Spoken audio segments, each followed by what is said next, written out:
Hey team, this is Omaha Prepper here with my last of the intro videos I was going to do. This is video 4, and I wanted to cover the basics of what do you need to start prepping. What are the basics that you want to have? I put these in order of priority from what I thought. Of course, you can argue what you think you need and what's more important than others, but I don't think anybody will argue with me when I say water is the top priority, to both have water stored and also a plan to get more after you've run out of what you have. Because water, you don't last very long if you don't have water. That's how our bodies work. Sorry to say it, but that is how the good Lord made us. So same goes with food, which you can last a lot longer without food than without water, but you still gotta have food and figure out a way to get food too. So what I would suggest, and the reason I wrote storage and the plan to get more over here is, for instance, your water you have stored up is all run out, or somebody's come and decided to take it from you. Well, how do you plan on getting more water? Do you have a water filtration system, or do you have a they have these life straws now that really you can suck dirty water out of a puddle and have it still be drinkable, just because the technology and the filtration built into the straw, which is pretty neat. There's all these different things like that, which you can pick up quite a few of those. Are about $20 a piece. But another thought would be, well, there's rainwater, there's dew on the ground, there's other means of water and water sources out there that you could drink. You just got to know how to either purify it or make it drinkable. So that covers water, but food, really, us humans can eat a lot of different things.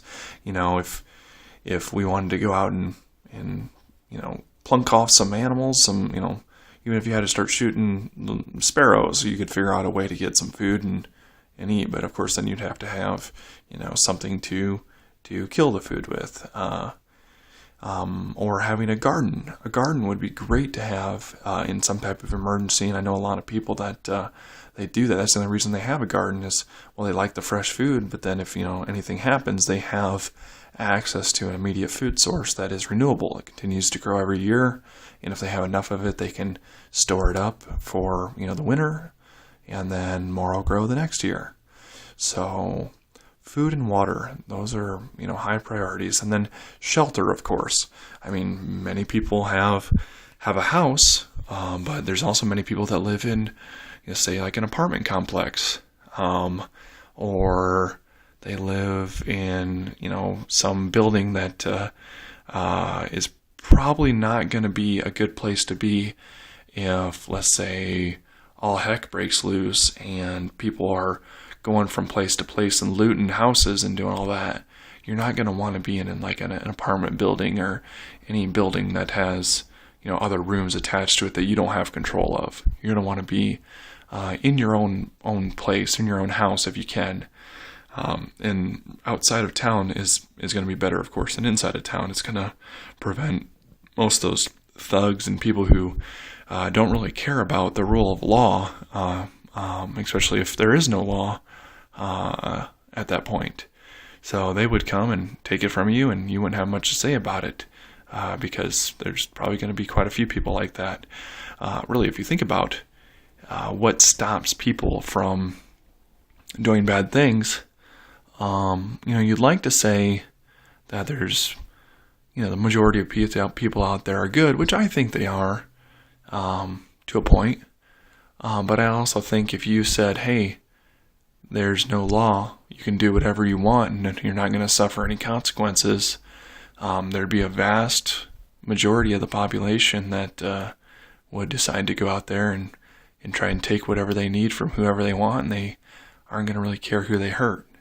And I know it's kind of a sad thing to say, but the way the world and the country has kind of gone here over the last few years, you see it more and more all the time. So anyway, so with shelter, I would suggest having a place outside of town, or at least having somebody you know who has a house, if they're in town, I would make my way over to their place if you could and try and stick it out with them, like a close friend or somebody like that you could count on and rely on to have your back and who'd be willing to share resources with you, and same for you with them. So, and then protection. There's active and passive protection. And the reason I wrote active and passive is because, well, of course, active protection is going to be like weapons and different things to stop people from, doing those bad things to you or taking things from you, like a gun or knives or really any type of weapon that'll stop them from hurting you or taking from you. And then there's passive protection, like, for instance, medical supplies and keeping clean and sanitary. And, it goes kind of along with shelter, but being able to resist elements, clothes, different types of protection against, whatever the world throws at you, in addition to other people. So that is another thing to definitely think about and want to have on hand. Of course, we can go over the different medical supplies and things we suggest you have, but those are the basics of what I would suggest. Most of these things you can get a lot of stuff from real cheap at like Walmart, Target, really any grocery store. They have a lot of these different things that you can pick up real cheap. Load up on cases of water or even a barrel to put water in, or canned food. Canned food's so cheap to pick up. It's not the most nutritious, but it's something to have. But anyway, that's about all I wanted to cover in here in this video, and we should have some better videos here coming up in the future where I go over different items and different things that I would suggest having, and more of the cool stuff instead of me just staring at a whiteboard while I talk to you. So this is the Omaha Prepper signing off here, guys. So thanks for watching. Bye.